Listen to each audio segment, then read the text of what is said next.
நம்முடைய இதயத்தில் இருக்கிறார், நம் உள்ளத்தில் அவர் இருக்கிறார்.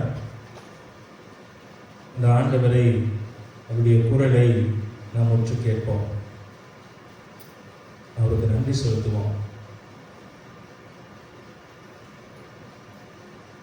இந்த 2 நாட்கள் ஒரு ஜெப அனுபவத்தை பெற்றுக்கொள்ள, ஆண்டவருடைய அனுபவத்தை பெற்றுக்கொள்ள ஆண்டவர் நமக்கு சக்தியையும் இடத்தையும் பலத்தையும் கொடுக்க வேண்டும் என்று சொல்லி நாம் சொல்லிப்போம். அமைதியாக சொல்லிப்போம்.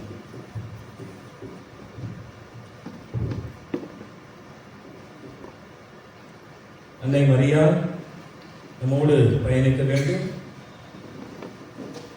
தூய ஆவியாரை, துணை ஆளரை ஆண்டவர் நமக்கு கொடுக்க வேண்டும். இதன் வழியாக வல்லமை பெற்றவர்களாய் நாம் இந்த 2 நாட்களும் ஆண்டவருடைய அனுபவத்தை பெற்றுக்கொள்ள சொல்லிப்போம். அருள் நிறைந்த மரியே வாழ்க, ஆண்டவர் உடனே பெண்களுள் ஆசி பெற்ற நீரே, உங்களுடைய திருவயிற்றின் கனியாகிய இயேசுவும் ஆசி பெற்றவர். புனித மரியே, இறைவனின் தாயே, பாவிகளாய் இருக்கிற எங்களுக்காக இப்பொழுதும் எங்கள் இறப்பின் வேளையிலும் வேண்டிக் கொள்ளும். ஆமென். அருள் நிறைந்த மரியே வாழ்க, ஆண்டவர் உடனே பெண்களுள் ஆசி பெற்றவர் நீரே, உங்களுடைய திருவயிற்றின் கனியாகிய இயேசுவும் ஆசி பெற்றவர். புனித மரியே, இறைவனின் தாயே, பாவிகளாய் இருக்கிற எங்களுக்காக இப்பொழுதும் எங்கள் இறப்பின் வேளையிலும் வேண்டிக் கொள்ளும். ஆமென். அருள் நிறைந்த மரியே வாழ்க, ஆண்டவர் உடனே பெண்களுள் ஆசி பெற்றவர் நீரே, உங்களுடைய திருவயிற்றின் கனியாகிய இயேசுவும் ஆசி பெற்றவர். புனித மரியே, இறைவனின் தாயே, பாவிகளாய் இருக்கிற எங்களுக்காக இப்பொழுதும் எங்கள் இறப்பின் வேளையிலும் வேண்டிக் கொள்ளும். ஆமென். நீங்கள் எழுந்து நிற்போம். எழுந்து நின்று எங்களுக்குள்ளே வாசம் செய்யும் ஆவியானவரே, பாடல் கால இருப்போம். இந்த பக்கம் பாடல் கால கண்களை மூடுவோம். ஆவியானுடைய பிரசன்னம் நம் மத்தியிலே இறங்க வேண்டும்.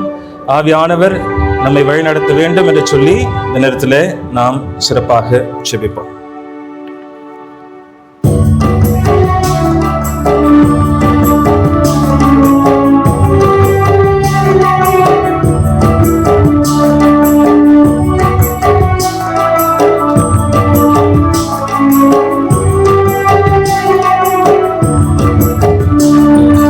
எங்களுக்குள்ளே வாசம் செய்யும் ஆவியானவரே, இந்நாளில் சித்தம் போல் நடத்தி செல்லுமையா. எங்களுக்குள்ளே வாசம் செய்யும் ஆவியானவரே, இந்நாளில் சித்தம் போல் நடத்தி செல்லுமையா. ஆவியானவரே, ஆவியானவரே, பரிசுத்த ஆவியானவரே, ஆவியானவரே, ஆவியானவரே, பரிசுத்த ஆவியானவரே, எங்களுக்குள்ளே வாசம் செய்யும் ஆவியானவரே, இந்நாளில் சித்தம் போல் நடத்தி செல்லுமையா. எங்களுக்குள்ளே வாசம் செய்யும் ஆவியானவரே, இந்நாளில் சித்தம் போல் நடத்தி செல்லுமையா.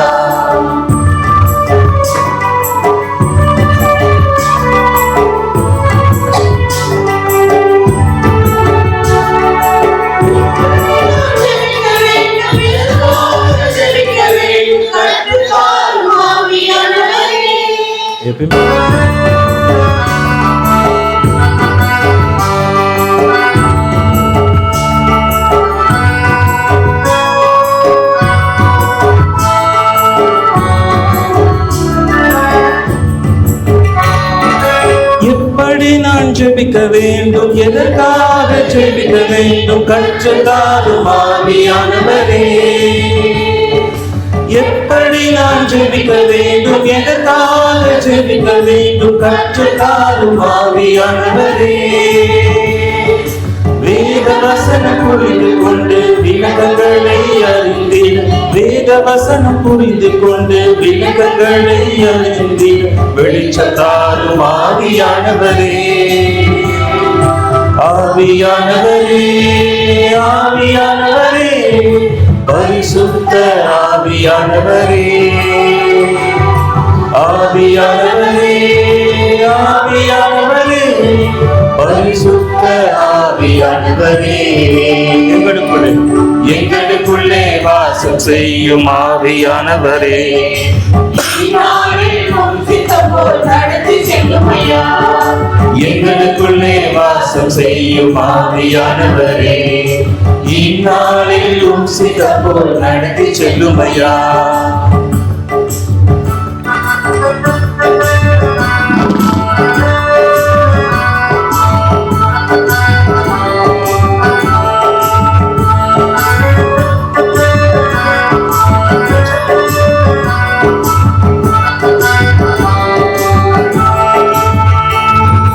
கவலை கண்ணீர் மறக்கணும், கர்த்தரையே நோக்கணும், கற்றுத்தாரும் ஆவியானவரே.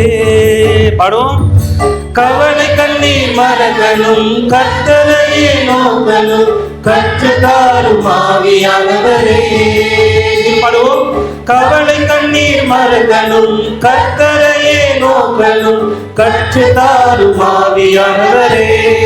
மிகவும் கவலை கண்ணீர் மறக்கணும், கர்த்தரையே நோக்கணும், கற்றுத்தாரும் ஆவியானவரே.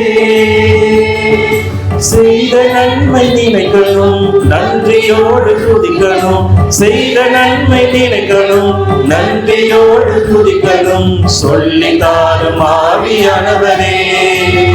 ஆவியானவரே, ஆவியானவரே, ஆவியானவரே, பரிசுத்த ஆவியானவரே, ஆவியானவரே, ஆவியானவரே, பரிசுத்த ஆவியானவரே. எங்களுக்குள்ளே வாசம் செய்யும் ஆவியானவரே, இந்நாளில் சித்தம் போல் நடத்தி செல்லுமையா. எங்களுக்குள்ளே வாசம் செய்யும் ஆவியானவரே, இந்நாளில் சித்தம் போல் நடத்தி செல்லுமையா.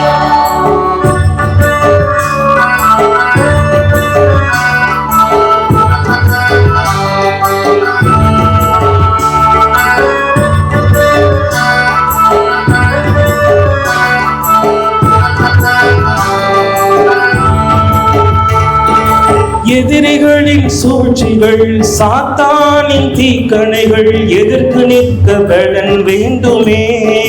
பாடுவோம். எதிரிகளின் சூழ்ச்சிகள், சாத்தானின் தீக்கணைகள், எதிர்த்து நிற்க பலன் வேண்டுமே. பாடுவோம். எதிரிகளின் சூழ்ச்சிகள், சாத்தானின் தீக்கணைகள், எதிர்த்து நிற்க பலன் வேண்டுமே. உடல் சோர்வு அசதிகள் பலவீனங்கள் நீக்கி, உடல் சோர்வு அசதிகள் பலவீனங்கள் நீக்கி, உற்சாகத்தால் நிரம்ப வேண்டுமே. ஆவியானவரே, ஆவியானவரே, ஆவியானவரே, பரிசுத்த ஆவியானவரே, ஆவியானவரே, ஆவியானவரே, பரிசுத்த ஆவியானவரே. பாட்டு பப்பெல்லாம் வச்சுட்டு எங்களுக்குள்ளே வாசம் செய்யுமானவரே பாடுமா. ரெடியா?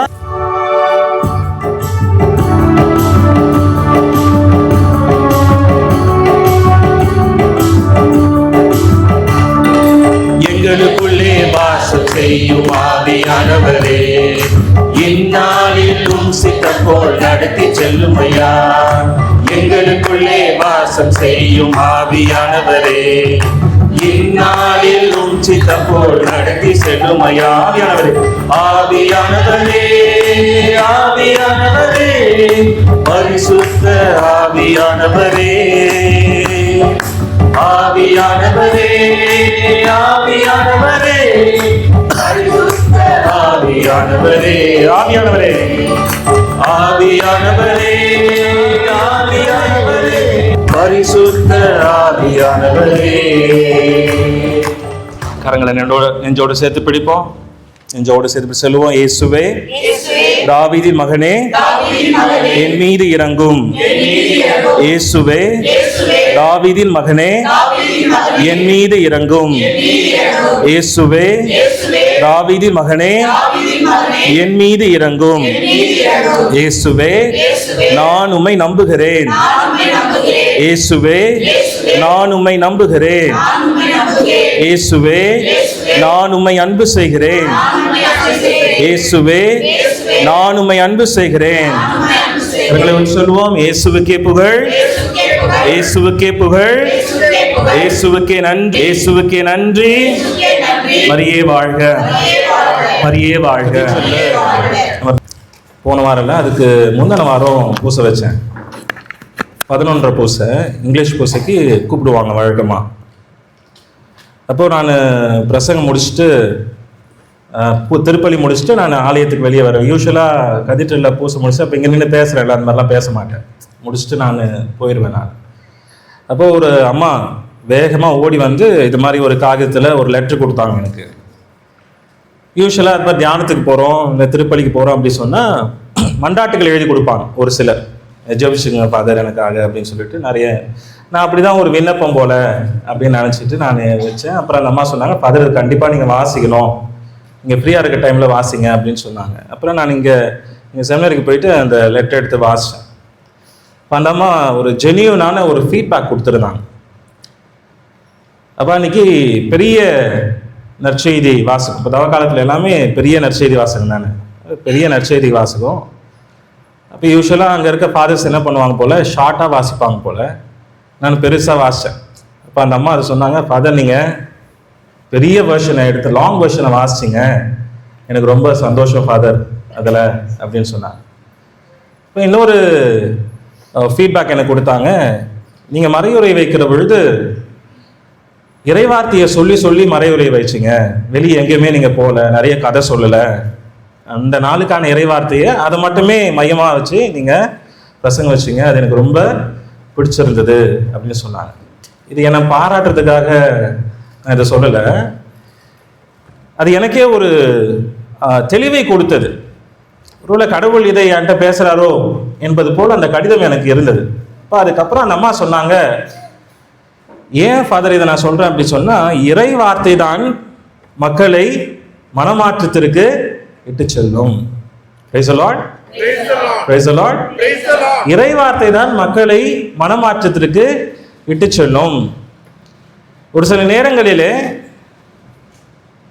நம்முடைய குருமார்கள் இல்லைன்னா தியானம் கொடுக்குறவங்க வேர்ல்டு பிலாசபிஸ் பேசுகிறாங்க, தத்துவங்களை பேசுகிறாங்க, கதைகளை சொல்லுகிறார்கள், மோட்டிவேஷனல் ஸ்டோரிஸ் சொல்கிறாங்க. ஆனால் அதை விட எது மக்களை மனமாற்றும் என்று சொன்னால் இறைவார்த்தை தான் மனமாற்றும். அந்த லேடி எனக்கு எழுதியிருந்தாங்க. So please continue to do that father அப்படின்னு எழுதிருந்தாங்க. அப்போ எனக்கும் இது ஒரு தெளிவை கொடுத்தது, எனக்கும் ஒரு விழிப்புணர்வை கொடுத்தது. அப்போ இங்கே நான் பேசுவதால், நான் சொல்கிற கருத்துக்களால் மக்கள் திறந்து போவது கிடையாது, மனமாற்றம் அடைய போவது கிடையாது. ஃபஸ்ட்டு வாரம் இங்கே பூசை வைக்க வந்தேன். நான் என்ன பிரசங்கம் வச்சேன் ஞாபகம் இருக்குதா உங்களுக்கு? இருக்காது இல்லையா? அதுதான் நேச்சுரல், இருக்காது. அப்போது நான் சொல்கிற வார்த்தைகளை மக்கள் எப்பொழுதுமே இது வரைக்கும் வெரி ரேர், ரொம்ப ரேர். நான் பூசை வச்ச இடத்துக்கே திரும்பி போய் நான் இது போல் கேட்குற பொழுது, தியானம் வச்ச இடத்துக்கு திரும்பி போய் கேட்குற பொழுது ஒரு சிலர் தான் சொல்லுவாங்க, ஃபாதர் நீங்கள் அந்த கருத்து சொன்னீங்க. ஒருவேளை அது அவர்களை தொட்டிருக்கலாம். பெரும்பாலும் நாம் மறந்து போகிறோம். அப்போ அந்த அம்மா சொன்ன வார்த்தை என்னை தொட்டது. அப்போ நானும் அன்றைய நாளிலே தீர்மானம் எடுத்துக்கொண்டேன், அப்போ இதுக்கப்புறம் இதெல்லாம் நம்மளும் கொஞ்சம் குறைச்சிக்கணும். அன்னைக்கு வாசகம் நல்லா இருந்துச்சு, அதனால் நான் என்ன செஞ்சேன், அன்றைக்கி வாசகர் வச்சு நான் பிரசங்கம் வச்சேன். ஒரு சில நாடுகளில் நானும் அப்படியான உலக தத்துவங்களை பேசுகிறேன். நிறைய படிக்கிறோம்ல, அது எல்லாத்தையும் யார்ட்டா சொல்லணும்ல. அப்போது எனக்கும் அது ஒரு தெளிவை கொடுத்தது. அப்போ இறை வார்த்தை, இப்போ ஹோமிலி நாங்கள் இருக்கிற பிரதர்ஸ்க்கெலாம் சொன்னேன் இதை நான். அப்போ நீங்கள் ஹோமிலி வைக்கிற பொழுது, மறையுரை ஆற்றுகிற பொழுது இறை வார்த்தை தான் உங்களை தொடும். இப்போ பைபிள் வச்சுருந்தவங்க எடுங்க. 1 அரசர்கள் முதல் புத்தகம். ஒருவேளை பைபிள் ஆப் வச்சுருக்கீங்களா மொபைலில்? இல்லையா? சரி, இல்லாமல் இருக்கிறது நல்லது தான். சம்டைம்ஸ் அப்படியே மொபைல் பார்த்துக்கிட்டு அப்படியே வாட்ஸ்அப்பும் பார்த்துப்பாங்க சைடில் மக்கள். அது ஒரு டிஸ்ட்ராக்ஷன் தான். வச்சுருந்தீங்கன்னா எடுங்க, ஒன்றும் பிரச்சனை இல்லை. 1 அரசர்கள், ஏன்னா பைபிள் இல்லையா, வேறு ஆல்டர்னேட்டிவ் நமக்கு தேவை. ஸோ 1 அரசர்கள் 19ஆம் அதிகாரம் 11 இருந்து 19 முடிய உள்ள இறை வார்த்தைகள். என்ன வாசிக்கிறீங்களா? ஆமாம், 19வது அதிகாரம் 11 19 வரை உள்ள இறைவார்த்தைகள்.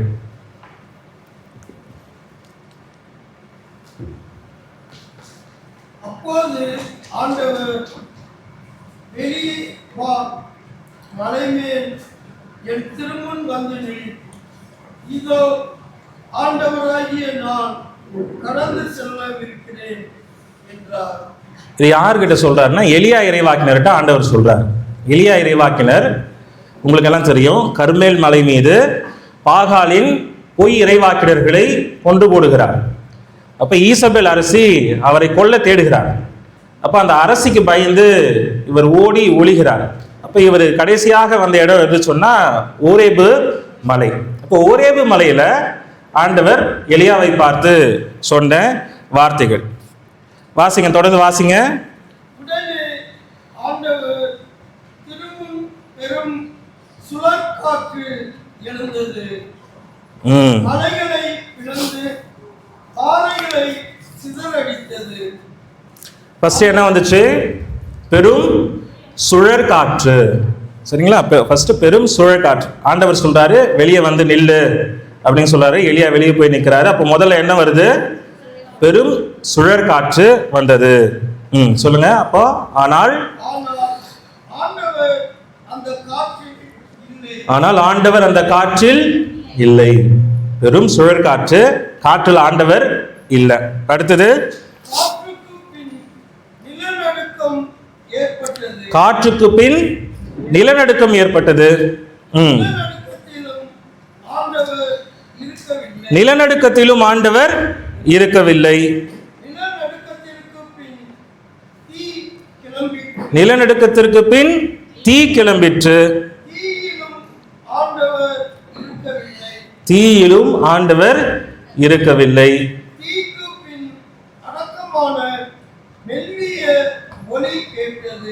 தீக்கு பின் அடக்கமான மெல்லிய ஒளி. ஃபர்ஸ்ட் என்ன வந்துச்சு?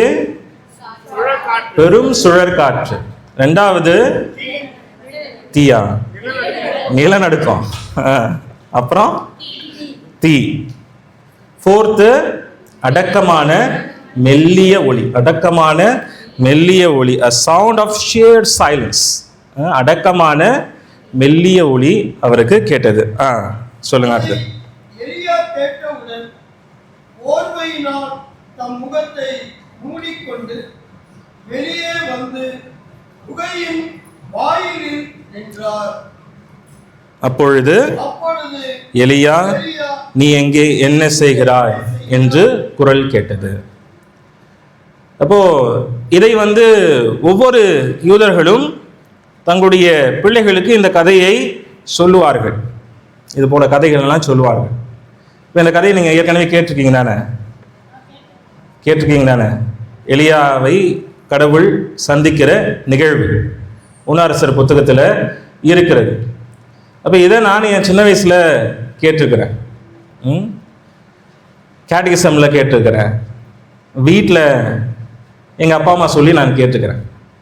இது போல் கதைகளை உங்கள் பிள்ளைங்களுக்கு சொல்லிக் கொடுக்குறீங்களா? நீங்கள் இப்போது விவிலிய கதைகளை சொல்லிக் கொடுக்குறீங்களா? ஆமாம், இருக்கிறீங்க ஒரு சிலர். ஏன்னா நான் தான் ஏற்கனவே சொன்னேன்ல, நீங்கள் தேர்ந்தெடுக்கப்பட்ட இனம். சனிக்கிழமை மதியம் நீங்கள் தியானத்துக்கு வந்திருக்கிறீங்க அப்படின்னு சொன்னால் நீங்கள் கண்டிப்பாக இப்போ ரெகுலராக எல்லாத்தையும் செய்கிறீங்கன்னு அர்த்தம். சரியா? அதனால் எனக்கு டவுட் இல்லை. இருந்தாலும் நான் சொல்கிறேன். இப்போ இன்னைக்கு ஒரு சில நம்முடைய கத்தோலிக்க பாரம்பரியங்கள் இன்னைக்கு குறைந்து கொண்டே வருகிறது. நம்ம பாரம்பரிய திருச்சபை என்று சொல்கிறோம். அப்போ நமக்கு நிறைய பாரம்பரியங்கள் இருக்கிறது. அது ஒரு பாரம்பரியம் என்ன அப்படின்னு சொன்னால், விவிலிய கதைகளை நம்ம பிள்ளைகளுக்கு சொல்லி கொடுக்கணும். இப்போ நாம் ஈஸியாக என்ன பண்ணிடுறோம், இப்போது யூடியூப்பு கொடுத்து கையில் கொடுத்துட்றாங்க பசங்களுக்கு. நீங்கள் பண்ணியிருக்க மாட்டீங்க, நம்ம பார்க்குறோம். ஆனால் இப்போ இதை பார்க்குறேன், ஈஸியாக கொடுத்துட்றாங்க. பிள்ளைங்க நேரம் யூடியூப்பில் தான் இருக்குது. அதில் என்னென்னவோ பார்க்குதுங்க பிள்ளைகள் இன்னைக்கு. இப்போ நிறைய நம்முடைய கத்தோலிக்க பிள்ளைகளுக்கு விவிலிய கதைகள் நிறைய தெரிவதில்லை. ஏன் அப்படின்னு சொன்னால், உடனே நீங்கள் சொல்லுவீங்க, சாமியாருங்க சரியில்லை ஃபாதர், சிஸ்டருங்க சரியில்லை, திருச்சபை சரியில்லை அப்படின்னு சொல்லிவிடுறோம். ஆனால் அது உண்மை அல்ல. திருச்சபை என்பது ஃபாதர் சிஸ்டர்ஸ் மட்டும் கிடையாது. நம்ம எல்லாருமே சேர்ந்தது தான் திருச்சபை. டெல்லி கத்தோலிக்க தமிழ் சங்கம் என்பது ரொசாரியா ஃபாதர் மட்டுமல்ல, எல்லா தமிழர்களும் அதற்கு பொறுப்பு இல்லைங்களா? அப்போ நாம அதை கடத்த வேண்டும். அப்ப இந்த கதையை யூதர்கள் தங்களுடைய பிள்ளைகளுக்கு கண்டிப்பாய் சொல்லிக் கொடுப்பார்கள். யூத பிள்ளைகள் யாருன்னா ஒருத்தர் கேட்டீங்கன்னா டான் சொல்லிடும். எலியா பார்க்கும்போது ஃபர்ஸ்ட் என்ன வந்துச்சு? காற்று, பெரும் சுழற் காற்று வந்தது. ரெண்டாவது என்ன வந்துச்சு? நிலநடுக்கம் வந்துச்சு. மூணாவது என்ன வந்துச்சு? தீ வந்துச்சு. நான்காவது என்ன வந்துச்சு? அடக்கமான மெல்லிய ஒளி. அப்போ அடக்கமான மெல்லிய ஒளி. சாமுவேல் ஆண்டவர் கூப்பிட்டார்ல, எப்படி கூப்பிட்டார் ஆண்டவர்? சாமுவேல் சாமுவேல் கூப்பிட்டாரா? இல்ல, சைலண்டா கூப்பிட்டார். சாமுவேல் சாமுவேல் அப்படிதான் ஆண்டவர் கூப்பிட்டார். அதுதான் அடக்கமான மெல்லிய ஒளி. அப்போ கடவுள் எப்படி நம்மோடு பேசுகிறார்? நம்ம சினிமாலாம் பார்த்துருக்கிறோம்ல, கடவுள் வராருன்னா பெரிய சத்தம், இடி முழக்கம், ட்ரம்பெட்டு, பேண்டு வாத்தியம், எக்காலம், அப்படின்னு ஏஞ்சல்ஸ்லாம் அப்படியே பாட்டு பாடிட்டு இருப்பாங்க இல்லை? நம்ம அப்படிதான் பார்க்குறோம். ஆனால் விவிலியத்தில் நாம் பார்க்கிறோம் கடவுள் எப்படி வராரு? அடக்கமான மெல்லிய ஒளி. சைலண்டா வராரு கடவுள் நம்ம கிட்ட. அப்ப கடவுளுடைய குரலை நாம் கேட்க வேண்டும் அப்படின்னு சொன்னா முதல்ல நமக்கு என்ன இருக்கணும்? அமைதியான உள்ளம், அமைதியான இதயம். அப்ப இதற்கு தான் நம்முடைய கத்தோலிக்க பாரம்பரியத்துல இன்னொரு பழக்கம், இன்னைக்கு அது குருமடங்கள்ல மட்டும் இருக்கிறது. அது இறை மக்கள்கிட்ட போய் சேரலை, இருந்துச்சு அது. ஆனால் இப்போ திரும்பி இங்கே வந்துருச்சு. என்னன்னா தியானம் செய்வது. தியானம்னா இது மாதிரி தியானம் இல்லை, மெடிடேஷன். அமைதியாக காலையில் எழுந்து அதை காணும் இதை காணும், அதை பூடி இதை பூடி, கிளம்பு தலையவாறு, அதை எங்கே வச்ச இதை எங்கே வச்ச, இல்லை இல்லை, காலையில் எழுந்து என்ன செய்யணும்? அமைதியாக தியானம் செய்யணும், தியானம் செய்யணும். அப்போ அந்த அமைதியான உள்ளத்தில், அதனால்தான் பிரான்சிஸ் சிசியார் பாடுகிறார், அமைதியின் கருவியாய் அமைதியின் தூதனாய் என்னை மாற்றும் என்று பாடுகிறார். அப்ப நாம அமைதியாக இருக்கிற பொழுது கடவுள் நம்மோடு பேசுவதை நாம் கேட்கலாம். கடவுள் பேசுகிறாரா? கடவுள் நம்மோடு பேசுகிறாரா? நீங்க கடவுள் வாய்ஸை கேட்டிருக்கீங்களா? என்னைக்குன்னா கூப்பிட்டுக்கிறாரா? சந்திரன் அப்படி கூப்பிட்டுக்காரா? இல்லையா? வார்த்தைகள் வழியாக பேசுவார். கண்டிப்பாக. Praise the Lord. Praise the Lord. அப்ப கடவுள் நம்மோடு பேசுகிறார். அன்பர்களே, நம்முடைய வாழ்க்கையின் நிகழ்வுகள் வழியாக கடவுளுடைய உடனிருப்பை, வழிநடத்துதலை நாம் உணர்ந்து கொள்ளலாம். ஒரு சில நேரங்களிலே நாம் நினைக்கலாம், கடவுள் அமைதியாக இருக்கிறார், அவர் காதே இல்லை, கண்ணே இல்லை, இல்லையா? இப்போ நான் இவ்வளோ கஷ்டப்படுறேன், இவ்வளோ துன்பப்படுறேன், நான் அழுகிறேன், வேதனைப்படுகிறேன், கண்டுகொள்ள மாட்டேன் என்கிறார். இப்போ கடவுள் அமைதியாக இருக்கிறாரா? இல்லை, கடவுள் பேசுகிறார். யோவான் நற்செய்தி 10வது அதிகாரம் 27வது வசனம். யோவான் 10:27.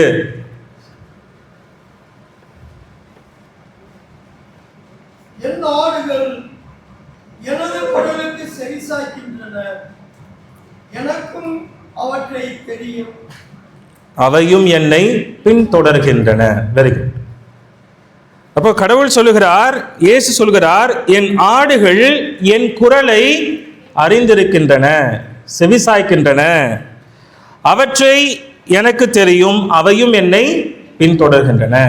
அப்ப நாம் ஆண்டவரை பின்பற்ற வேண்டும், ஆண்டவரை தொடர வேண்டும் என்று சொன்னால் ஆண்டவருடைய குரலை நாம் கேட்க வேண்டும். அப்ப அவருடைய குரலை நாம் அறிந்திருக்க வேண்டும். திருப்பாடல் 34:17வது வசனம்.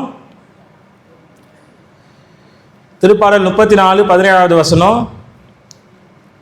நீதிமான்கள் மன்றாடும் போது ஆண்டவர் செவி சாய்க்கின்றார், அவர்களை அனைத்து இடுக்கணின்றும் விடுவிக்கிறார். Praise the Lord. Praise the Lord. Praise the Lord சொல்லும்போது சொல்லுங்க, அப்பதான் கொஞ்சம் நம்ம திரும்பி வருவோம். ஏன்னா அப்படியே நம்ம போயிடுவோம். நம்முடைய மனம் என்பது குரங்கு போல என்று சொல்வார்கள். ஒரு இடத்துல நிற்காது, அது அப்படியே ட்ராவல் பண்ணி போயிடும். அப்போ அந்த பிரைஸ் லார்ட் இயேசுவுக்கே புகழ் அப்படின்னு சொல்லும்பொழுது நம்ம என்ன பண்ணுவோம், திரும்பி வந்துடுவோங்க. அதுக்காக தான் அதனால் சொல்லணும். இப்போ திருப்பாடல் 34:17, நீதிமான்கள் மன்றாடும் பொழுது ஆண்டவர் செவி சாய்க்கிறார், அவர்களை அனைத்து இடுக்கணின் என்றும் அவர் விடுவிக்கிறார். 1 யோவான் 5:14 இறைவார்த்தை இப்படியாக சொல்கிறது, நாம் கேட்பது கடவுளுடைய திருவுளத்திற்கு ஏற்ப அமைந்திருப்பின் அவர் நமக்கு செவி சாய்க்கிறார், இதுவே நாம் அவர் மீது கொண்டுள்ள உறுதியான நம்பிக்கை. நாம் கேட்பது கடவுளுடைய திருவுளத்திற்கு ஏற்ப அமைந்திருப்பின் அவர் நமக்கு செவி சாய்க்கிறார், இதுவே நாம் அவர் மீது கொண்டுள்ள உறுதியான நம்பிக்கை. இப்ப இறைவார்த்தை சொல்லுகிறது, நாம் கடவுளுடைய திருவுளத்தை நிறைவேற்றுகிற பொழுது, இயேசுடைய குரலை அறிந்திருக்கிற பொழுது கடவுள் நம்மோடு பேசுகிறார், நம்மோடு உரையாடுகிறார், அவர் நம்மோடு உறவாடுகிறார். ஆனால் நாம் என்ன செய்வது கிடையாது, பல நேரங்களில் கடவுளுடைய குரலுக்கு செவி கொடுப்பது கிடையாது.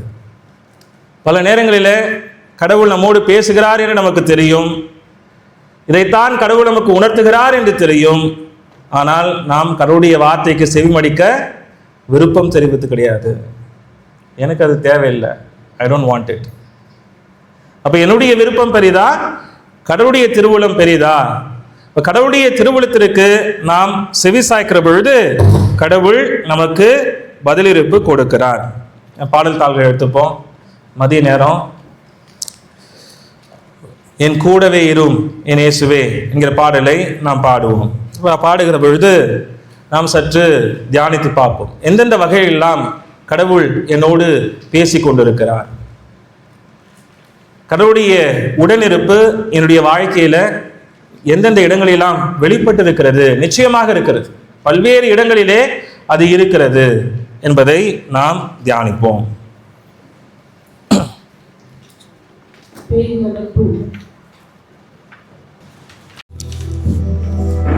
எல்லாரும் சேர்ந்து பாடுவோம்.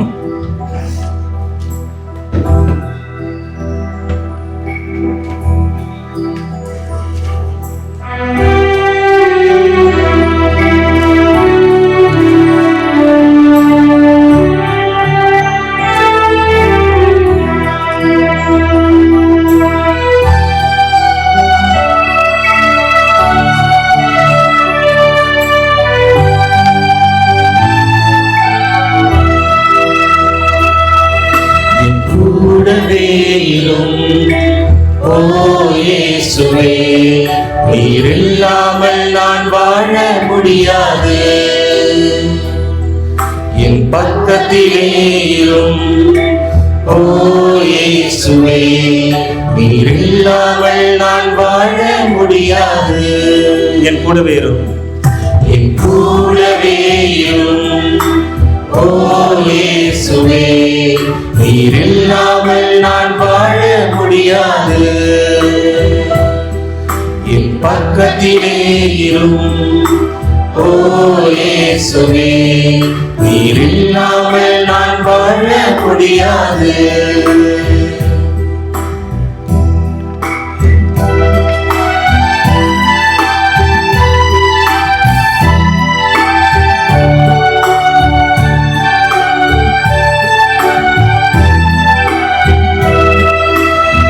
இருளான வாழ்க்கையிலே வெளிச்சமானீரே, உயிரற்ற வாழ்க்கையிலே ஜீவனானீரே. இருளான வாழ்க்கையிலே வெளிச்சமானீரே, உயிரற்ற வாழ்க்கையிலே ஜீவனானீரே. என் வெளிச்சம் நீரே, என் ஜீவனும் நீரே, எனக்கெல்லாமே நீங்கதானப்பா. என் வெளிச்சம் நீரே, என் ஜீவனும் நீரே, எனக்கெல்லாமே நீங்கதானப்பா. என் கூடவே இரும் ஓ இயேசுவே, நீர் இல்லாமல் நான் வாழ முடியாது, பக்கத்திலே இரும் ஓ இயேசுவே, நீர் இல்லாமல் நான் வாழ முடியாது. கண்களை மூடி தியானிப்போம். ஆண்டவர் என்னோடு பேசிய தருணங்கள், ஆண்டவர் என்னுடைய வாழ்க்கையில அவருடைய உடனிருப்பை வெளிப்படுத்திய தருணங்கள். Count your blessings. நீங்கள் உங்கள் ஆசீர்வாதங்களை எண்ணி பாருங்கள். கடவுள் எத்துணை பெரியவராய் இருக்கிறார், அவர் எத்துணை மாண்புக்குரியவராய் இருக்கிறார் என்பது அப்போது உங்களுக்கு புரியும். Count your blessings. என எந்த அளவுக்கு கடவுள் ஆசீர்வதித்திருக்கிறார். குறைகள் இருக்கலாம், துயரம் இருக்கலாம், துன்பம் இருக்கலாம், ஆனால் அவை எல்லாவற்றையும் தாண்டி கடவுளுடைய கருணை, அவருடைய இரக்கம், அவருடைய நிறைவான அருள், ஆசீர்வாதம் என் குடும்பத்தில் இருக்கு, என்கிட்ட இருக்கு. ஆண்டவருக்கு நன்றி செலுத்துவோம். எத்துணை அற்புதமாய் ஆண்டவர் என்னை வழிநடத்தி வந்திருக்கிறார். இதோ நீதிமான்கள் மன்றாடுகிற பொழுது ஆண்டவர் அவருக்கு செவி சாய்க்கிறார், அவர்களை அனைத்து இடுக்கண்கள் என்றும் காப்பாற்றுகிறார். இப்படியாக என்னையும் ஆண்டவர் காப்பாற்றியிருக்கிறார். நிறைவான ஆசீர்வாதங்களை எனக்கு கொடுத்திருக்கிறார். எண்ணி பார்ப்போம். அவை எல்லாம் ஆண்டவர் நம்மோடு உறவாடிய தருணங்கள், அவை எல்லாம் ஆண்டவர் நம்மோடு பேசிய தருணங்கள். அந்த தருணங்களுக்காக ஆண்டவருக்கு நன்றி செலுத்துவோம்.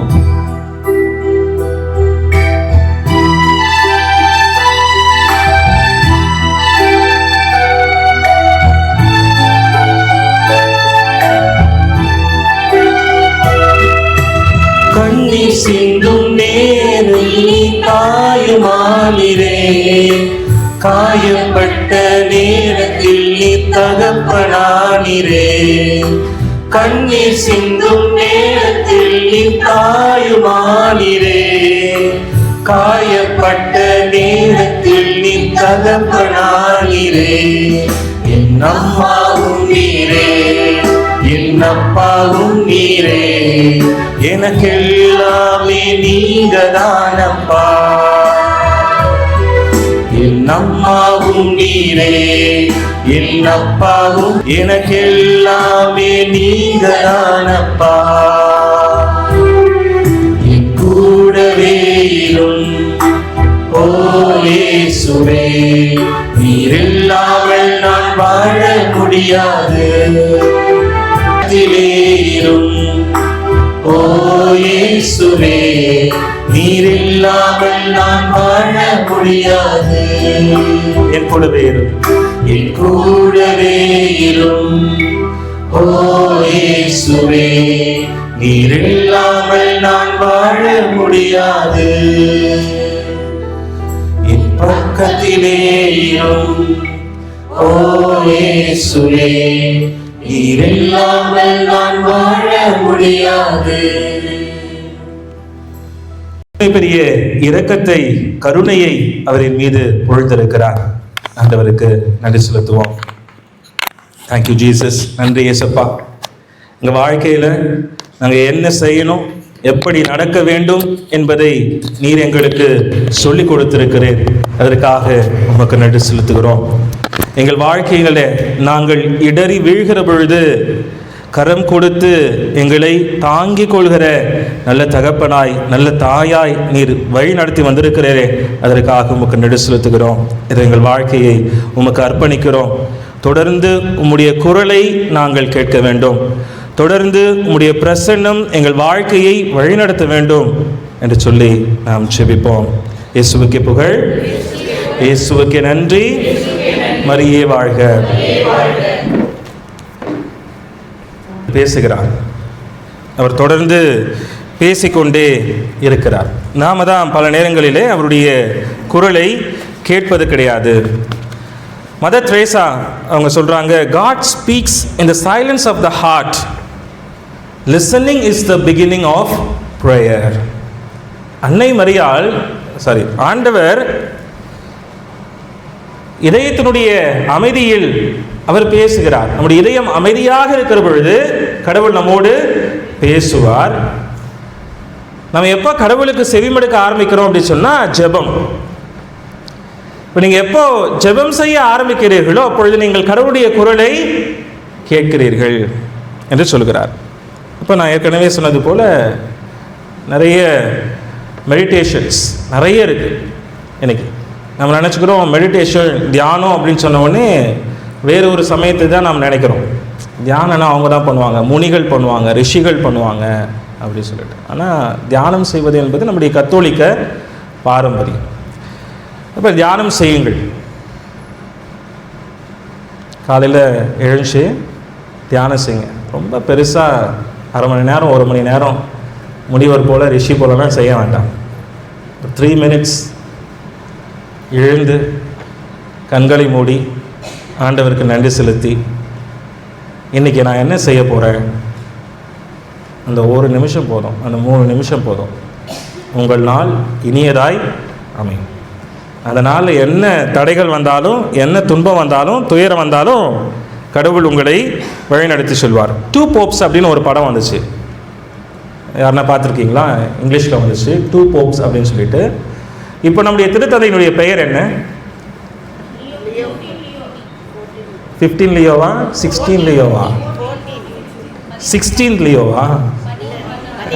எனக்கு கொஞ்சம் கார்லெஸ் தான் நல்லாயிருக்கும். சரி, நாளைக்கு கொஞ்சம் கார்லெஸ் ரெடி பண்ணுங்கள்.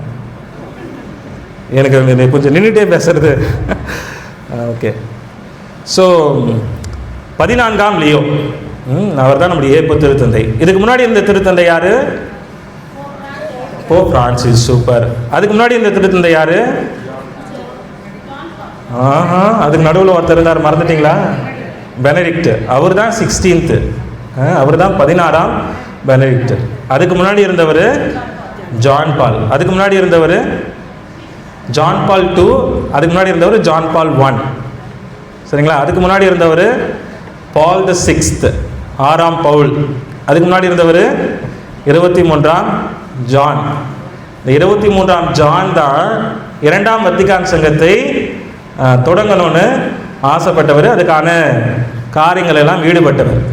அதுக்கப்புறம் அந்த பால் தி 6th தான், 6ஆம் பவுல் தான் 2ஆம் வத்திக்கான் சங்கத்தை நடத்தினார். 2ஆம் வத்திக்கான் சங்கம் கேள்விப்பட்டிருக்கிறீங்களா? Very good, கேள்விப்பட்டிருக்கீங்க. 2ஆம் வத்திக்கான் சங்கம். அப்போ அதை தொடர்ந்து ஜான் பால் 1, அப்புறம் ஜான் பால் 2, பெனடிக்ட் 16th, போப் பிரான்சிஸ், அப்புறம் இப்போ போப் லியோ தி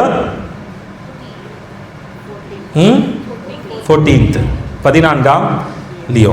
சரி, இப்போ இந்த 2 Popes என்கிற இந்த திரைப்படம் யாரை மையமாக வைத்து எடுக்கப்பட்டதுன்னா, திருத்தந்தை 16ஆம் பெனடிக்ட், திருத்தந்தை பிரான்சிஸ். அப்போ இது ஒரு திருச்சபைக்கு ஒரு முக்கியமான காலகட்டம். திருத்தந்தை 2ஆம் பவுல் இறந்த பிற்பாடு திருச்சபை ஒரு முக்கியமான ஒரு பிரச்சனையில் இருந்துச்சு.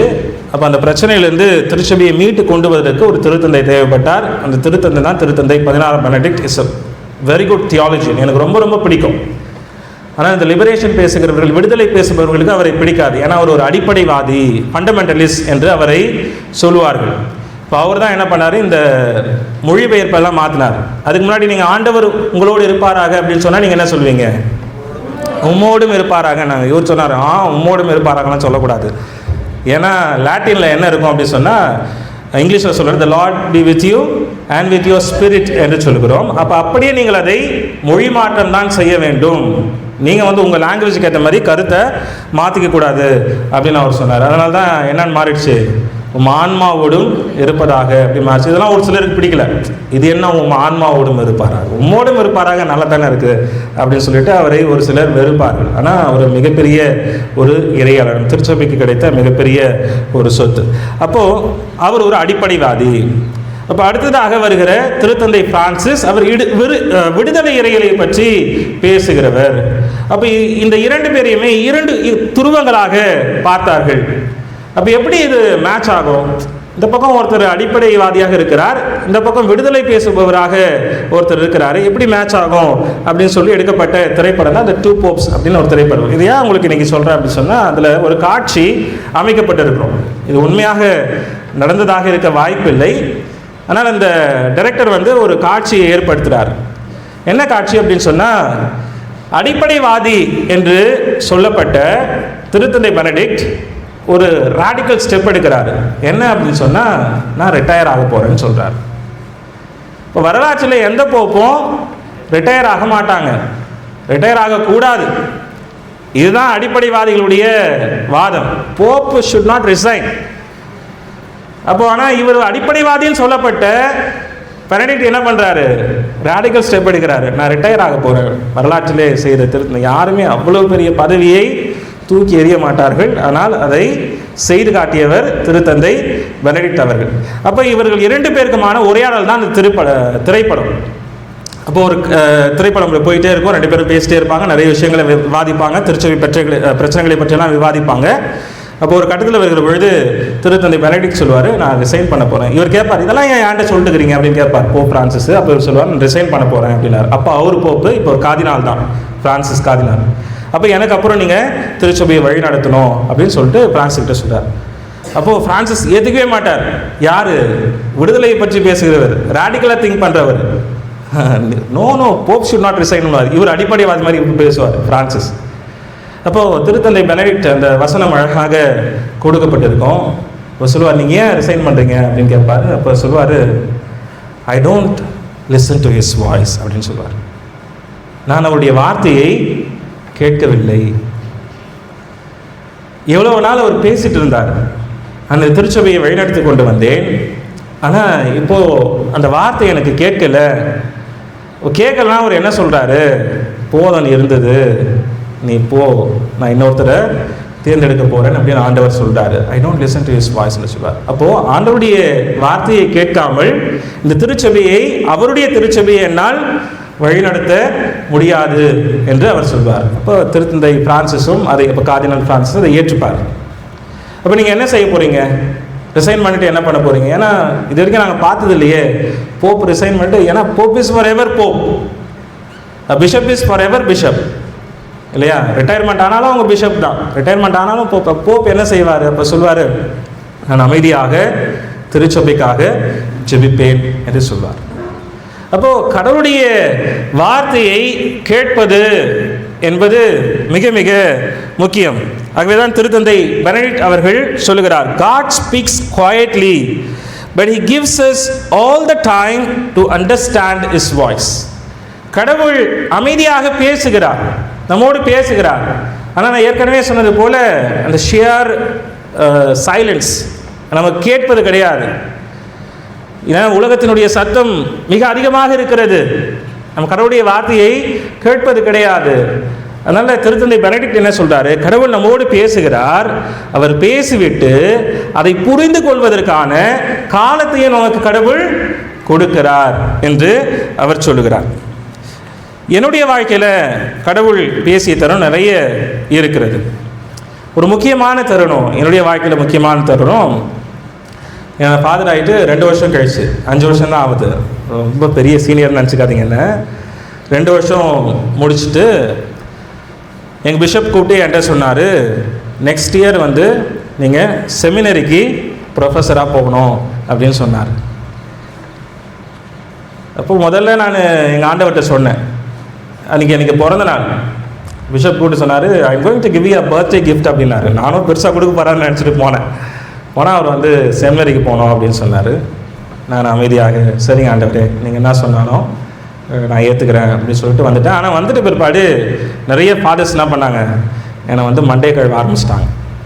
ஐயோ போனீங்கன்னா உன் வாழ்க்கை முடிஞ்சிச்சு, அங்கேயே தான் நீ இருக்கணும், பங்குக்கு போக முடியாது, மக்களை சந்திக்க முடியாது. அப்போ எனக்கு பாஸாக இருந்த ஃபாதர் சொன்னார், oh you are such a talented priest, நீ பங்குக்கெல்லாம் போனீங்கன்னா நல்லாயிருக்கும் அப்படின்னு சொன்னார் அவர். அப்போ என்ன சொன்னாங்க, போகவே கூடாது. ஒரு பாஸ் சொன்னார், போ பிஷப்பில் போய் சொல்லு, வேண்டான்னு போய் சொல்லு அப்படின்னா. அப்போ நான் திரும்பி பிஷப் செக்ரட்டரிக்கு ஃபோன் பண்ணிவிட்டு வேண்டான்னு சொல்கிறதுக்காக பிஷப் ஹவுஸ் திரும்பி போயிருக்கிறேன். பிஷப் ரூம் முன்னாடி நான் நின்றுக்கிறேன். அப்போது ஒரு ஃபாதர் வந்தார். அவர் நான் எதுக்காக வந்திருக்கேன்னு அவருக்கு தெரியாது. அவர் என்ன கேட்டார், என்ன தம்பி எதுக்காக வந்திருக்கிற அப்படின்னு என்கிட்ட கேட்டார். நான் சொன்னேன், இல்லை ஆண்டவர்கிட்ட பார்க்க போகிறேன், இது மாதிரி செமினரி போக சொன்னாங்க, அது வேண்டான்னு சொல்ல வந்திருக்கேன் அப்படி சொன்னார். அப்போ அந்த ஃபாதர் சொன்னார், ரிமெம்பர் யோனாவை நினைத்துப்பார். ஆண்டவர் அவர் எங்கே போக சொன்னார், நினிவேக்கு போ அப்படின்னு சொன்னார். ஆனால் அவர் எங்கே திருப்பினார், கப்பலை தர்சீஸுக்கு திருப்பினார். அவர் தர்சீஸுக்கு போனாரா? இல்லை, திரும்பி நினிவேல கொண்டு ஆண்டவர் தூக்கி போட்டார் அவர். அப்போது பிஷப் உன்ட்ட சொல்லியிருக்கிறாரு அப்படின்னு சொன்னால், இட்ஸ் காட்ஸ் வில், அப்போ நீ அதை ஏற்றுக்கணும் அப்படின்னு சொன்னார். அப்போது அவ்வளோதான், பேசி முடிச்சிட்டாரு. அடுத்து பிஷப் பார்க்க போகிறேன். ஆண்டவர் கேட்டார், என்னப்பா என்ன வந்திருக்கிற அப்படின்னா, ஆண்டவரே thank you for sending me to the seminary அப்படின்னா. அதுதான் கடவுள் பேசுகிற தருணம். கடவுள் நேராக வந்து நம்மக்கிட்ட பேச மாட்டாங்க. அவர் பேசினால் நல்லது, ஆனால் அவருடைய வார்த்தை இப்படியாக நமக்கு வெளிப்படும். கடவுள் நம்மோடு பேசுவார். அதற்கு அமைதியான மனநிலை வேண்டும். இது கடவுளுடைய வார்த்தை என்கிற அதை நம்புகிற துணிச்சல் நமக்கு இருக்கணும். சொல்லிட்டு வந்துட்டேன். அதுக்கப்புறம் ஃபாதர்ஸ்லாம் என்னை பிடிச்சி திட்டிகிட்டே இருந்தாங்க. இப்போ கூட ஒரு ஃபாதர் சொல்லுவார், யூ ரூயின்ட் யுவர் லைஃப் அப்படின்னு அவர் சொல்லுவார். ஆனால் இது ஆசீர்வாதமான வாழ்க்கையை கடவுள் நமக்கு கொடுத்திருக்கிறார். ஆக அன்பிற்கினியவர்களே, கடவுள் பேசுவதை நாம் கேட்க வேண்டும். மதர் தெரேசா அவங்களுக்கும் கடவுள் இப்படி தான் பேசினார். நேராக வந்து, தெரேசா கல்கத்தாவுக்கு போய் அங்கே இருக்கிற தொழிலாளர்களை பாரு, இறக்கும் நிலையில் இருக்கிற மக்களை பார் என்று சொல்லவில்லை. அவங்க 1946 வருடம் செப்டம்பர் 10 டார்ஜிலிங்கு ட்ரெயினில் போகிறாங்க.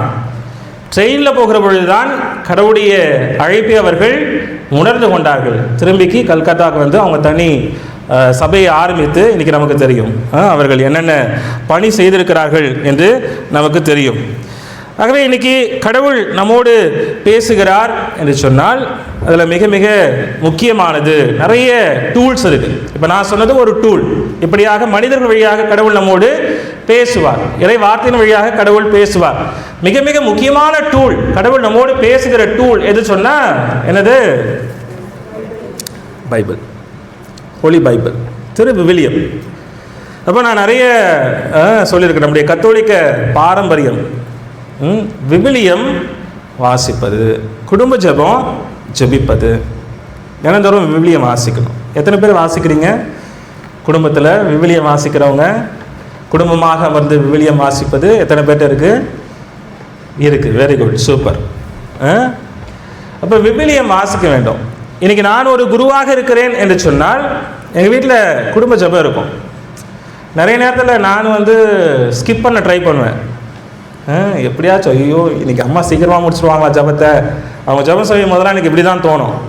என்னடா இது, ஐயோ இன்னும் வாசிக்கணும், ஜபமால ஜபிக்கணும், இந்த ஜபம் இருக்குது அந்த ஜபம் இருக்குது. நான் டைம் கவுண்ட் பண்ணிட்டே இருப்பேன் நான் உட்காந்துக்கிட்டு. ஆனால் எங்கள் அம்மா விட மாட்டாங்க.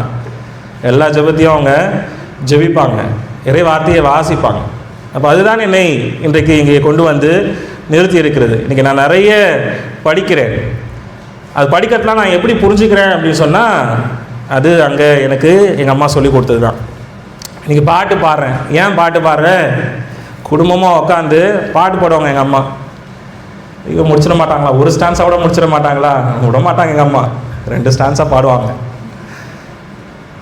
அப்போ இன்றைக்கி நாம் அதை செய்கிறோமா? இதெல்லாம் நல்ல பழக்கங்கள். காலையில் எழுந்த உடனே தியானம் செய்வது, பெரிய தியானம் இல்லை, ஒரு 3 minutes மெடிடேஷன், தட்ஸ் எனஃப். இரவு படுக்க போகிறதுக்கு முன்னாடி இல்லை சாப்பிட்றதுக்கு முன்னாடி குடும்பமாக அமர்ந்து ஜெபம் செய்வது, விவிலியத்தை வாசிப்பது, இறை வார்த்தையை வாசிப்பது ரொம்ப ரொம்ப முக்கியம் நம்ம வாழ்க்கையில். அதை நம்ம செய்யணும். நான் பிரதராக இருக்கிற பொழுது, இப்போ பிரதர்ஸ்லாம் வீக்கெண்ட் மினிஸ்ட்ரி வராங்க இல்லையா, அது போல் ஒரு வீக்கெண்ட் மினிஸ்ட்ரிக்கு ஒரு பங்குக்கு போயிருந்தேன் நான். அப்போது ஒரு அம்மா வயசானவங்க வந்து என்கிட்ட சொன்னாங்க, பிரதர் எனக்காக ஜெபிங்க. ஏன்னா ஃபாதர்ஸ் போக மாட்டாங்க. நாங்கள் வில்லேஜஸ் போவோம், ஃபாதர்ஸ் சிட்டியில் இருப்பாங்க, பாரிஷில் இருப்பாங்க, நாங்கள் வில்லேஜுக்கு போவோம். அப்போ வந்து சொன்னாங்க ஜெபிங்க அப்படின்னாங்க. எதுக்குமா ஜெபிக்கணும்? இல்லை சாமி எனக்கு பிசாசு பிடிச்சிக்குது, பேய் பிடிச்சிருக்குதுன்னாங்க. எனக்கு பயம், ஐயோ பேயா, எங்கே நம்ம ஜபம் பண்ணும்போது வெளியே கிளம்பி வந்துட போகுது அப்படின்னு நமக்கு ஒரு பயம். எதுக்குமா, எப்படிமா உங்களுக்கு தெரியுது உங்களுக்கு பிசாசு பிடிச்சிக்குது, பேய் பிடிச்சது எப்படிமா தெரியுதுன்னா, சாமி தூக்கமே இல்லை சாமி, எனக்கு தூக்கமே வர மாட்டேங்குது, நைட்டில் கெட்ட கெட்ட கனவாக வருது. அப்போ இதெல்லாம் வந்து பிசாசு தான் வந்து தொந்தரவு பண்ணுது, எனக்கு சொல்லி ஜெபம் பண்ணுங்க அப்படின்னாங்க. சரி நான் ஜெபம் பண்ணிட்டு சொன்னேன், நான் என்ன சாமி பண்ணுறதுன்னு கேட்டாங்க. சரி நான் என்ன சொன்னேன், ஜெபமாலை ஜெபிங்கம்மா, பைபிள் எடுத்து வாசிங்க, படுக்க போகிறதுக்கு முன்னாடி பைபிள் எடுத்து வாசிட்டு இறை வார்த்தையை வாசிட்டு படுங்க, பேயெல்லாம் ஒன்றும் வந்து உங்களை தொந்தரவு பண்ணாதுன்னு சொன்னேன். இந்த வாரம் போச்சு. அடுத்த வாரம் திரும்பி வந்தாங்க அந்த அம்மா. சாமி என்னை விட்டு பேய் போவே இல்லை சாமி எல்லாம். என்னடா இது வம்பா போச்சு அப்படி சொல்லிட்டு, ஏன் எப்படி உங்களுக்கு தெரியுது இப்போ? இல்லை சாமி நீங்கள் சொன்ன மாதிரி எடுத்து பைபிள் வாசித்தேன், பைபிள் வாசிக்கும் போது தூக்கமாக வருது சாமி எனக்கு. என்ன பண்ணுறது அவங்கள? அப்போ இறை வார்த்தையை நாம் வாசிக்க வேண்டும். வாசிக்க பொழுது இறைவனுடைய வார்த்தை நமக்கு கேட்கும். 2 தீமோத்தேயு திருத்தூதர் பவுல் தீமோத்தேயுவுக்கு எழுதிய புத்தகம் 2வது புத்தகம் 3வது அதிகாரம் 15 அதிகாரம் 15 17 வரை உள்ள வசனங்கள். நீ குழந்தை பருவம் முதல் திருமறை நூலை கற்று அறிந்திருக்கிறாய். அதில் இயேசு கிறிஸ்துவின் மீது உள்ள நம்பிக்கையால் உன்னை மீட்புக்கு வழிநடத்தும் ஞானத்தை அளிக்க வல்லது. சரி, நீ குழந்தை பருவம் முதல் திருமறை நூலை கற்று அறிந்திருக்கிறாய். ஆல் ஆஃப் அஸ், நம்ம எல்லாருக்குமே. நான் ஏற்கனவே உங்களுக்கு சொல்லியிருக்கிறேன் இல்லையா, நீங்கள் பூசையில் அட்டன் பண்ணுறீங்க அப்படின்னு சொன்னாலே நீங்கள் இறைவார்த்தையை கேட்டிருக்கிறீர்கள், விவிலியத்தை வாசித்திருக்கிறீர்கள். சரிங்களா? அதை நம்ம திரும்பி கொண்டு வரணும், அதை நினைவுக்கு கொண்டு வரணும். அவ்வளோதான். நமக்கு இந்த அடிப்படை மறைக்கல்வி கொடுக்கப்பட்டிருக்கிறது. நல்ல விசுவாசத்தை நம்முடைய பெற்றோர்கள் நமக்கு கொடுத்திருக்கிறார்கள். இப்போ நான் சொல்கிறது எதுவுமே புதுசு இல்லை. குடும்ப ஜெபம் இதை அவங்க நமக்கு சொல்லி கொடுத்துருப்பாங்க. காலையில் எழுந்த உடனே ஜெபம் செய்வது நமக்கு அவங்க சொல்லி கொடுத்துருக்குறாங்க. அப்போ இது எல்லாவற்றையும் நாம் என்ன செய்கிறோம்? காலப்போக்கிலே மறந்து விடுகிறோம். நிறைய பிஸியான ஷெட்யூல் நமக்கு இல்லையா? ஜெபம் பண்ணுறதுக்கு நேரம் இருக்காது, விவிலியம் வாசிப்பதற்கு நேரம் இருக்காது, கோயிலுக்கு போகிறது நமக்கு நேரம் இருக்காது. இப்போ தான் நிறைய பேருக்கு அது போல் நேரம் இல்லை, அதனால தான் அவங்க வரலை. ஆனால் அவங்கள சொல்லி ஒன்றும் குத்தம் இல்லை, ஏன்னா அவங்களுக்கு நேரம் இல்லை. இப்போ உங்களுக்கு நேரம் இருந்திருக்கிறது, நீங்கள் தேர்ந்தெடுத்து வந்திருக்கிறீர்கள். இப்போ உங்களுக்கு மீண்டுமாக என்னுடைய பாராட்டுக்கள். அன்பிற்கினியர்களே, நாம் கற்றிருக்கிற இந்த மறைக்கல்வியை நாம் என்ன செய்யணும்? வாழ்வாக்க வேண்டும், வாழ்வாக்க வேண்டும். இப்போ குடும்ப ஜெபம் செய்வது என்னென்னலாம் இன்னைக்கு தடைகள் இருக்கிறது? ஏன் குடும்ப ஜெபம் நம்முடைய குடும்பத்தில் இன்னைக்கு காணாமல் போச்சு? ஏன் காணாமல் போச்சு? ஏன் காணாமல் போச்சு சொல்லுங்கள், கொஞ்சம் பேசுங்க. லேட்டாக வீட்டுக்கு வர்றது, சரி, டிவி, சீரியல், மொபைல், ஆமாம். வேறு என்ன தடைகள் இருக்கிறது? ஏன் இந்த குடும்ப ஜெபம் நடக்கிறதில்லை? இறைவார்த்தையை நாம் எதுக்காக எடுத்து வாசிப்பதில்லை? ஒரு சிலர் தான் சொன்னீங்க நாங்கள் வாசிக்கிறோம் அப்படின்னு சொன்னீங்க, ஒரு சிலர்லாம் இல்லைன்னு சொன்னீங்க. ஏன் அது நடக்கிறது? எல்லாருக்கும் ஒரே நேரம் கிடைக்கிறதில்ல. That's a very practical reason இன்னைக்கு இல்லையா? எல்லாரும் ஒரே நேரத்தில் வருவது கிடையாது, வேறு வேறு ஷிஃப்ட்டுக்கு வேலைக்கு போகிறாங்க. Yes, very good. இப்போ நிறைய தடைகள் நமக்கு இருக்கிறது. இப்போ திருப்பாடல் 119 105வது அதிகாரம், 119 105வது வசனம். திருப்பாடல் 119 105வது வசனம். என் காலடிக்கு உன் வாக்கே விளக்கு, என் பாதைக்கு ஒளியும் அதுவே. இப்போ இந்த வசனத்தை சொன்ன உடனே உங்களுக்கு ஞாபகம் வந்திருக்கணும், இது எல்லாருக்கும் தெரிஞ்ச ஒரு வசனம். திருப்பாடல் 119 105. சரி, உங்களுக்கு சின்ன கேள்வி. திருப்பாடலில் எது மிகப்பெரிய திருப்பாடல்? நீண்ட திருப்பாடல் எது? நீண்ட திருப்பாடல் எது? 119 தான். இப்போ நம்ம வாசிக்கிறோம் இல்லையா? பாருங்க, 119 எத்தனாவது வசனம் நான் சொன்னேன்? 105. மொத்தம் எத்தனை வசனம் இருக்கிறது திருப்பாடல் 119ல்? 150 வசனங்கள் இருக்கிறது. ரொம்ப சின்ன திருப்பாடல், சின்ன சங்கீதம் எது? 117. Super, very good. எத்தனை வசனம்? 2 வசனம். இதை மறக்காதீங்க நீங்கள். பெரிய சங்கீதம் எது? பெரிய திருப்பாடல் 119 119. எத்தனை வசனம் அதில்? 170. 150. சின்ன திருப்பாடல் எது? 117. எத்தனை வசனம் அதில்? 2 வசனங்கள் இருக்கிறது. ஆகவே இப்படி இறைவார்த்தையை நாம் வாசிக்கிற பொழுது, இறைவார்த்தையின் மீது அதிக ஆர்வம் கொண்டிருக்கிற பொழுது கடவுள் நம்மோடு பேசுவதை நாம் கேட்க முடியும். இப்போ அன்னை மரியாள் நாம் பார்க்கிறோம். விவிலியத்தில் நிறைய உதாரணங்களை நாம் இதற்கு சொல்லிக்கொண்டே போகலாம். இந்த இறை வார்த்தையை நாம் கேட்கிற பொழுது கடவுள் நம்மோடு பேசுவார் என்று சொன்னேன்.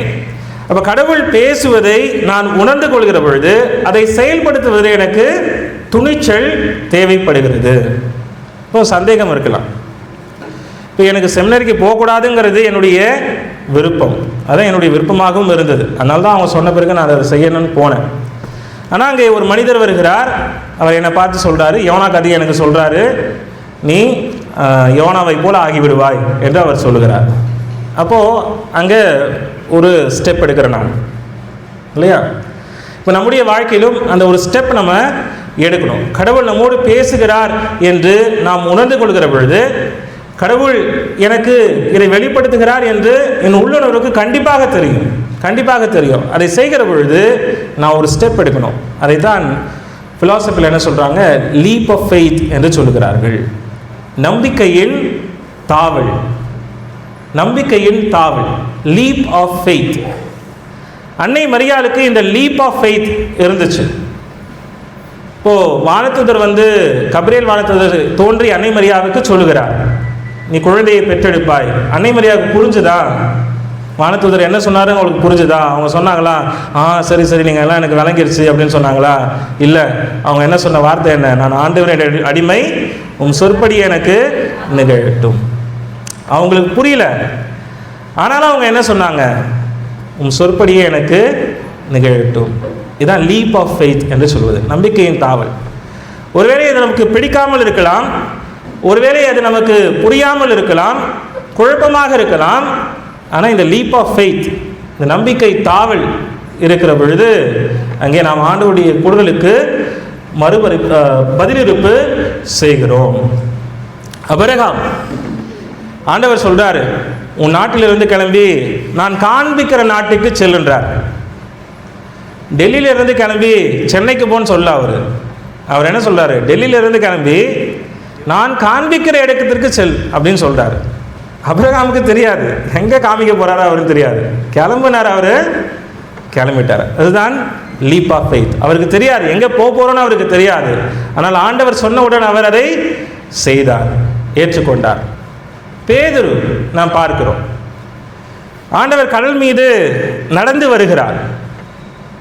அப்போ எல்லாரும் ஆண்டவரை பார்த்து என்ன சொல்கிறாங்க, பேய்னு சொல்கிறாங்க. அப்போ ஆண்டவர் சொல்கிறாரு, பயப்படாதீர்கள், நான் தான் என்று அவர் சொல்லுகிறார். அப்போ பேதுரு என்ன சொல்கிறார், ஆண்டவரே நீர்தாம் என்றால் உம்மிடம் வர எனக்கு கட்டளையிடும், வா அப்படின்னார். கடல் மீது நடக்க முடியுமா, தண்ணீர் மீது நடக்க முடியுமா? இது வரைக்கும் பேதுரு பார்த்துருக்கிறாரா? இல்லை. ஆனால் என்ன பண்ணுறாரு, டபக்குன்னு குதிக்கிறாரு, கடலில் குதிக்கிறார். அவர் நடந்து போகிறார், ஆண்டவரை பார்த்து கொண்டே அவர் நடந்து செல்கிறார். எப்பொழுது அவர் தடுமாறி விழுகிறார், பெரிய அலை வருது, பெரிய காற்று வருது. ஆண்டவரை பார்த்து கொண்டே செல்கிறவரை அவர் எங்கே பாதுகாப்பாக கடல் மீது நடந்து செல்கிறார். பெரும் காற்று வருகிறது, பெரும் அலை வருகிறது. பார்த்த உடனே அவர் பயந்துடுறார், ஆண்டவர் இருக்கிறத அவர் மறந்துடுறார். அப்போது அதனால தான் ஆண்டவர் அவரை பார்த்து கேட்குறாரு, உன் நம்பிக்கை எங்கே போச்சு அப்படின்னு ஆண்டவரை பார்த்து கேட்குறார். கையை பிடிச்சி அவரை தூக்குகிறார். இதுதான் லீப் ஆஃப் ஃபெய்த். அவர் போட்டில் வந்து டபக்குன்னு குடிச்சார் இல்லையா, தண்ணியில் நம்மளால் நடக்க முடியுமா? பெருங்காற்று அப்பயே தான் இருந்துச்சு, பெருமழை அப்பயே தான் இருந்துச்சு. ஆனால் அப்பா அவர் கண்ணுக்கு அது தெரியவில்லை. இவர் ஆண்டவர் என்கிற நம்பிக்கை மட்டுமே அவருக்கு இருந்தது. This is called leap of faith, நம்பிக்கை தாவல். இந்த நம்பிக்கை தாவல் இன்றைக்கு நமக்கு வேண்டும். கடவுளுடைய குரலை கேட்கிறோம் என்று சொன்னால், கடவுள் நம்மோடு பேசுகிறார் என்று சொன்னால், அவர் அசாத்தியமான காரியங்களை என் வாழ்க்கையிலே நிறைவேற்றுவார் என்று நான் நம்புகிறேன் என்று சொன்னால், நான் இந்த நம்பிக்கை தாவலை, லீப் ஆஃப் ஃபெய்த்தை என் வாழ்க்கையில் நானும் எடுப்பேன். இன்றைக்கு நமக்கு அது தேவைப்படுகிறது. பல நேரங்களில் நாம் அச்சப்படுகிறோம், பல நேரங்களில் நாம் குழப்பப்படுகிறோம். இது சரியானதா, இங்கே போனால் நான் கரெக்டாக இது நடக்குமா, இந்த பிளான், இந்த திட்டம் நான் செயல்படுத்தினால் என் வாழ்க்கையில் முன்னேறுவேனா? நோ. உங்களுக்கு என்ன தேவை? லீப் ஆஃப் ஃபெய்த், நம்பிக்கை தாவல். ஆண்டவர் மீது நம்பிக்கை. என்னை அழைத்தவர் நிச்சயமாக அவர் காண்பிக்கிற நாட்டிற்கு என்னை கூட்டி செல்வார், வாக்களிக்கப்பட்ட நாட்டுக்கு என்னை கூட்டி செல்வார். ஆபிரகாமுக்கு இருந்த அந்த நம்பிக்கை, உறுதிப்பாடு. யோசேப்பு இல்லையா, இந்த வாரம் அவருடைய திருவிழாவை நாம் கொண்டாடினோம். அவருக்கும் தெரியாது, திடீர்னு கனவுல சொல்றாங்க வானதூதர் வந்து மரியாவை ஏற்றுக்கொள்ள அஞ்ச வேண்டாம். அவருக்கு தெரியாது என்ன நடக்க போகிறதுன்னு தெரியாது. ஆனால் ஆண்டவர் சொன்னார், நான் அதை செய்கிறேன் என்று சொல்லி அவர் தொடர்ந்து முன்னெடுக்கிறார். அப்படியாக நம்முடைய வாழ்க்கையிலும் நாம் அந்த நம்பிக்கையின் தாவல், லீப் ஆஃப் ஃபெய்த், அதை எடுக்கிற பொழுது ஆண்டவர் நம்மோடு இருப்பதை நாம் உணர்ந்து கொள்ளலாம். அந்த லீப் ஆஃப் ஃபெய்த்தை நீங்கள் எடுப்பீங்களா? நம்பிக்கை தாவல் செய்வீர்களா? செய்வீங்களா? Praise the Lord. Praise the Lord. இயேசுவுக்கே புகழ், இயேசுவுக்கே நன்றி, மரியே வாழ்க. கண்களை மூடுவோம், தியானம் செய்வோம். இறைவன் நம்முடைய இதயத்தின் அமைதியில் அவர் நம்மோடு பேசுகிறார். இன்றைக்கு ஆண்டவர் என்னோடு பேசிய வார்த்தைகள் என்ன?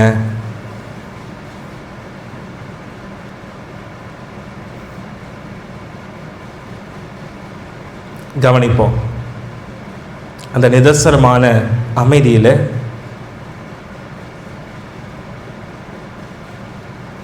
நிறைய எண்ண ஓட்டங்கள், நிறைய குழப்பங்கள்.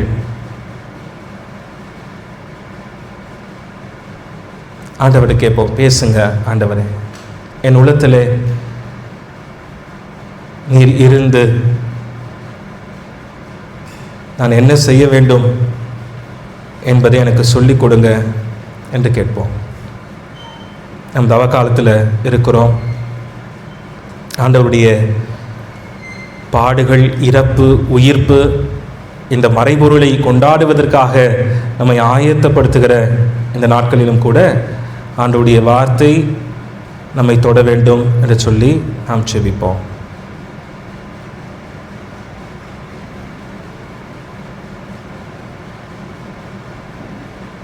ஆண்டவரே, பல்வேறு நேரங்களிலே எனக்கு குழப்பமாக இருக்கிறது.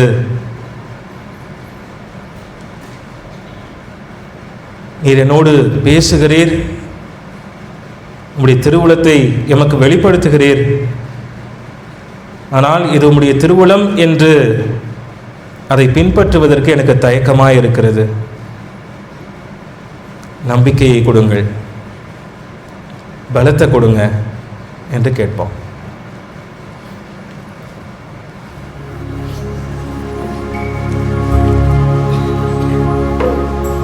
நான் பாட திரும்பி பாடுவோம். கண்களை மூடுவோம். தொடர்ந்து இறைவன் நமக்கு கொடுக்கிற அந்த அமைதி நம்முடைய இதயத்தில் இருக்கட்டும். அவனுடைய பிரசன்னம் நம்மளை செயலாற்றட்டும். அவருடைய வார்த்தைகள் நம்முடைய உள்ளத்தை ஊடுருவ வேண்டும்.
வாழ்வினிலே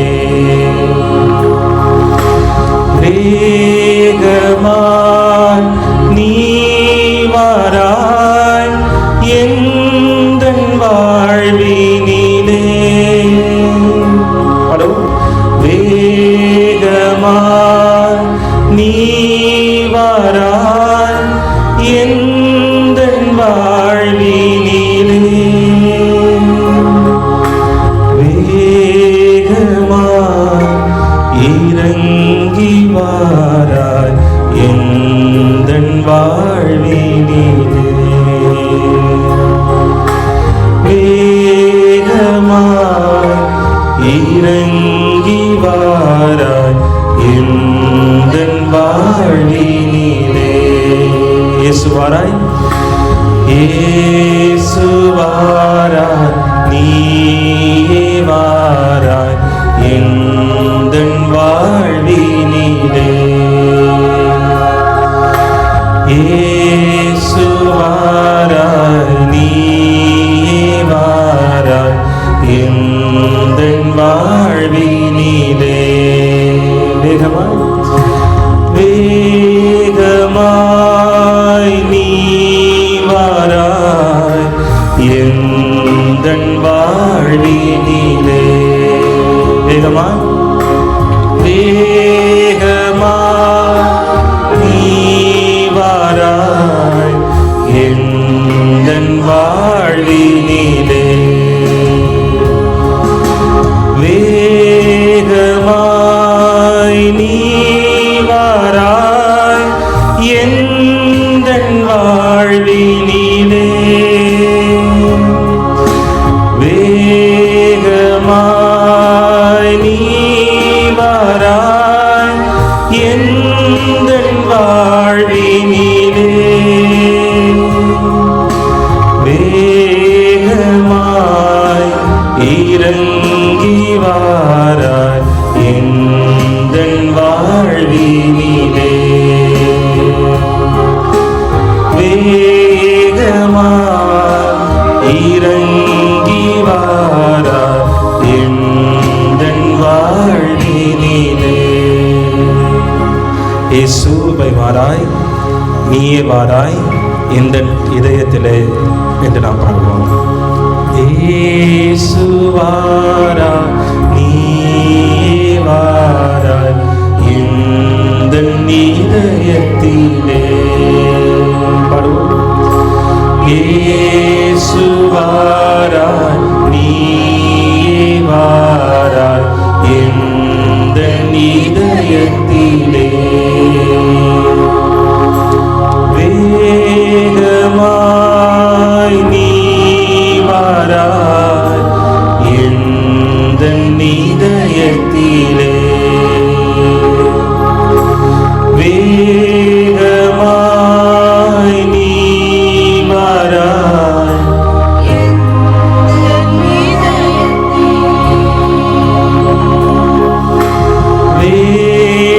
வேகமாய் நீ வாராய் எந்தன் இதயத்திலே வேகமாய் நீ வாராய் எந்தன் இதயத்திலே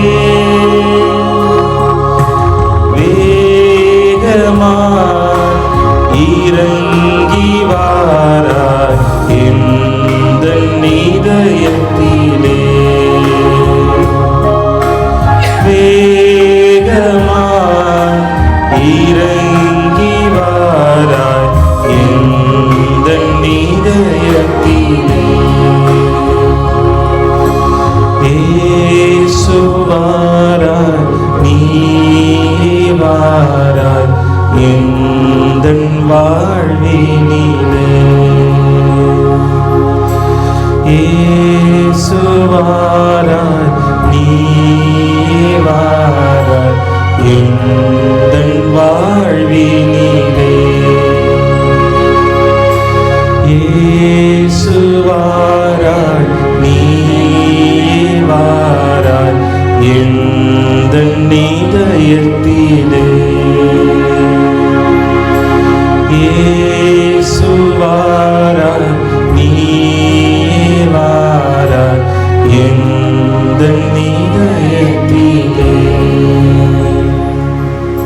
அமைதியாக இருப்போம். அவருடைய பிரசன்னம் நம் இதயத்தில் இருக்கிறது.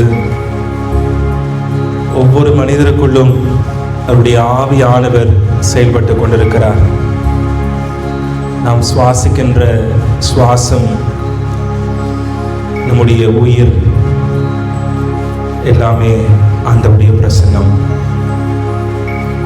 நம்முடைய சுவாசமாக ஆண்டவர் இருக்கிறார். அவருடைய பிரசன்னம் நம்முடைய இதயத்தை முழுமையாக நிறைக்கும்படியாக செபிப்போம்.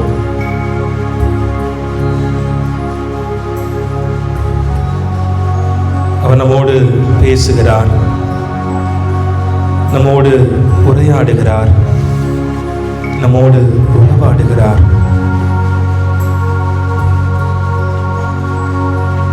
ஆண்டவருடைய வல்லமையான பிரசன்னம் நம்மை வழிநடத்தி கொண்டிருக்கிறது, நம்மை வாழ்விக்கின்றது. ஆண்டவருடைய பிரசன்னத்திற்காக, அவர் நம் வாழ்க்கையில் இருப்பதற்காக நன்றி செலுத்துவோம். Thank you Jesus. இயேசுவே நன்றி. இயேசுவே உமக்கு புகழ். இயேசுவே நான் உம்மை நம்புகிறேன், இயேசுவே நான் உம்மை அன்பு செய்கிறேன் என்று நம் இதயத்துக்குள்ளாக அவரோடு நாம் பேசுவோம். Thank you Jesus. நன்றி இயேசுவே, நன்றி ஆண்டவரே, நன்றி தகப்பனே. எங்களோடு நீர் இருக்கிறபடியாக உமக்கு நாங்கள் நன்றி செலுத்துகிறோம். எங்கள் வாழ்க்கையில் உடைய பிரசன்னம் நிறைந்திருப்பதற்காக நாங்கள் உமக்கு நன்றி செலுத்துகிறோம். ஆண்டவரே வாரும், எங்கள் இதயத்திலே வாரும், எங்கள் குடும்பத்திலே வாரும். நான் தனிமையாக இருக்கும் பொழுது, நான் துயரப்படும் பொழுது உங்களுடைய அருட்கரத்தால் என்னை தாங்கும். எம்மை உமக்கு ஒப்புக் கொடுக்கிறோம் இயேசுவே. என் இதயத்தை ஒப்புக் கொடுக்கிறோம், என் வாழ்க்கையை ஒப்புக் கொடுக்கிறோம். உடைய குரலை நாங்கள் கேட்கும்படியாக செய்திருந்தோம். உடைய சித்தத்தை நாங்கள் உணர்ந்து நடக்கும்படியாக எங்களை வழிநடத்தியிருந்தோம். Thank you Jesus. நன்றி இயேசுவே, நன்றி ஆண்டவரே. இயேசுவே நன்றி. இயேசுவே உமக்கு புகழ்.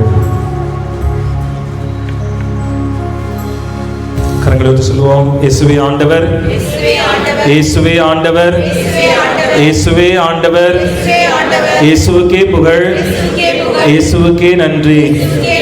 மரியே வாழ்க, மரியே வாழ்க.